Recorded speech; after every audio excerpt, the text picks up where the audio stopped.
If you close your eyes and imagine the sound of the American Civil Rights Movement, you might hear marching feet, church hymns, and above all, a voice. Calm, steady, unshakably hopeful. It's a voice that didn't shout to dominate, but spoke to awaken. A voice that insisted that justice was not a dream, but a demand. This is the story of Martin Luther King Jr., a man whose life reminds us that moral courage can bend the course of history, even when the odds are brutally stacked against it.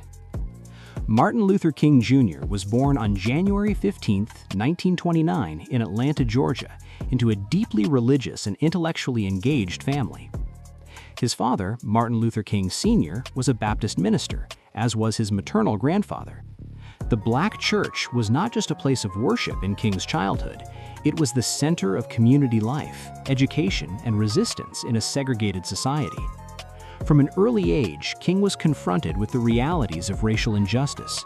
He experienced segregation firsthand, including moments that left lasting emotional scars, such as being barred from friendships with white children once they reached school age. King was academically gifted. He skipped grades and entered Morehouse College at just 15 years old. Initially unsure about following his father into the ministry, King considered careers in medicine or law.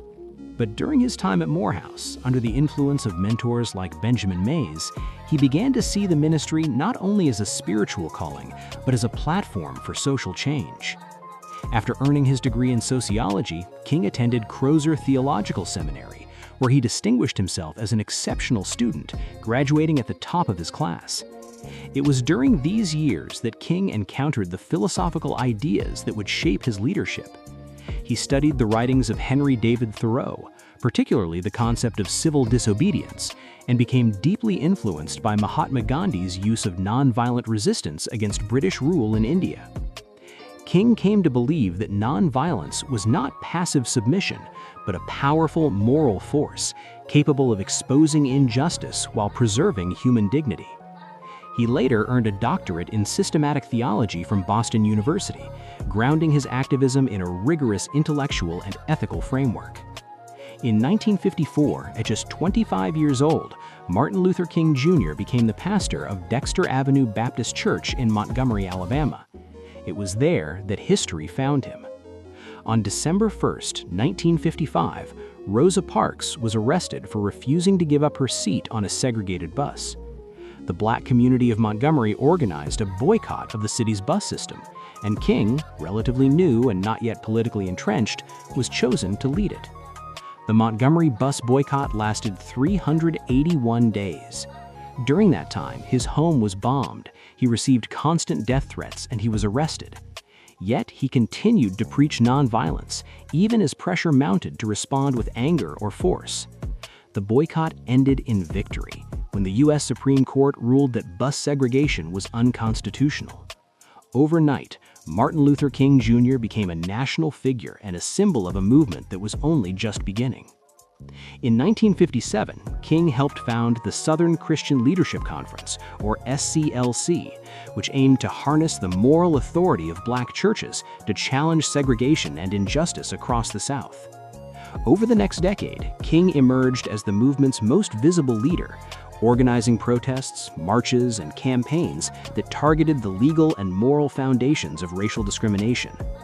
One of the defining moments of King's life came in 1963 during the Birmingham campaign. Birmingham, Alabama was one of the most segregated cities in America. Peaceful protesters, many of them children, were met with police dogs, fire hoses, and mass arrests. Images of this brutality were broadcast around the world, shocking the conscience of the nation. While in prison during the protests, King wrote his famous Letter from Birmingham Jail, a powerful defense of civil disobedience and a direct response to critics who urged patience and moderation. In it, King argued that justice delayed was justice denied. Later that year, on August 28, 1963, King stood on the steps of the Lincoln Memorial before a crowd of more than 250,000 people. There, he delivered the speech that would define his legacy, the I Have a Dream speech.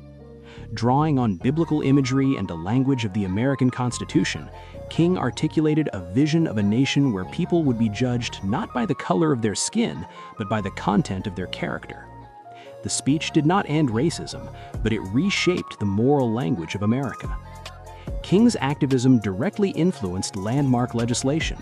The Civil Rights Act of 1964 outlawed segregation in public places and discrimination in employment. The following year, after the brutal suppression of voting rights activists in Selma, Alabama, Congress passed the Voting Rights Act of 1965, protecting the right to vote for African Americans. That same year, Martin Luther King Jr. was awarded the Nobel Peace Prize at the age of 35, becoming one of the youngest recipients in history. But the later years of King's life were marked by increasing controversy and isolation.